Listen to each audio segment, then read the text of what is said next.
Hey, Devin here. In today's video, I'll talk about the 3 most important customer experience frameworks that I use in my job.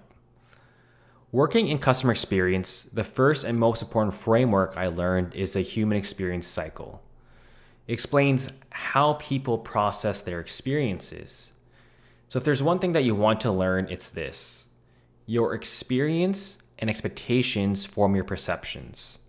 Your perceptions form your beliefs, and your beliefs lead to behaviors.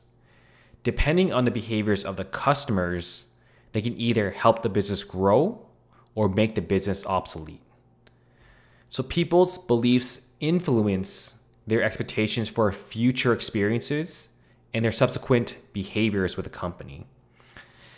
The best way I describe my job is that I measure the perception of the customers with a software called Qualtrics.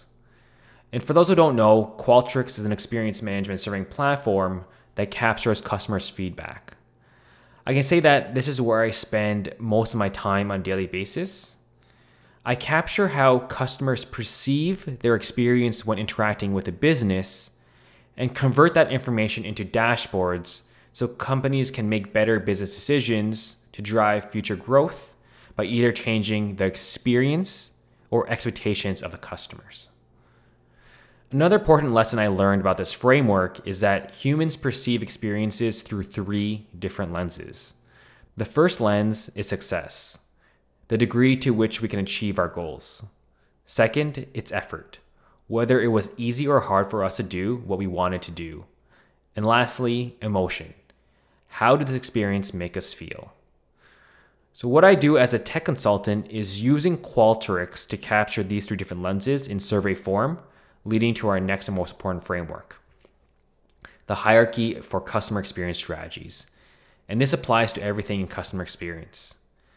It's very similar to Maslow's hierarchy of needs because to deliver a great customer experience that resonates with the customers, certain levels must be satisfied first. The first level is that a company must meet the customer satisfaction. That is why when we design surveys, we ask whether the product or service meets their expectations. So how satisfied are you with our product and service? Because customer satisfaction leads to retention.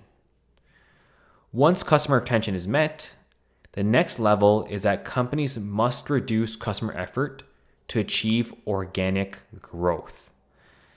In survey design, that is why you often see the question, how easy or difficult was our product service to use after a transaction? Finally, at the final level of the hierarchy, when customers emotionally connect with your business, they become your brand ambassadors. That's why in our surveys we ask, how likely would you recommend your friends or family? Because that shows customer advocacy. By creating surveys around these metrics, the CSAT, the CES and NPS, so customer satisfaction, customer effort score, and net promoter score, we give visibility to the customers of how they are performing on the hierarchy of customer experience strategies, which gives them a roadmap and baseline on where to focus on in the business. The last important framework is a closed loop process. Basically, it's a way to respond to customers' feedback directly and use that information for strategic planning and finding root cause analysis.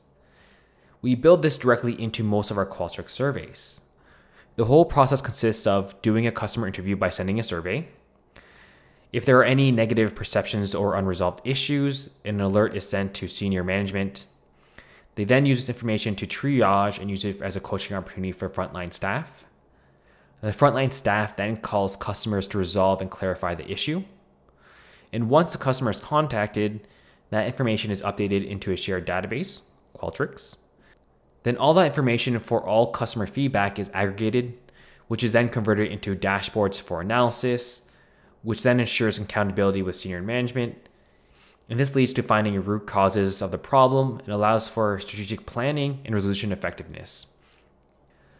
The most important part of this framework for most businesses is that it increases company revenue because it takes advantage of the service recovery paradox.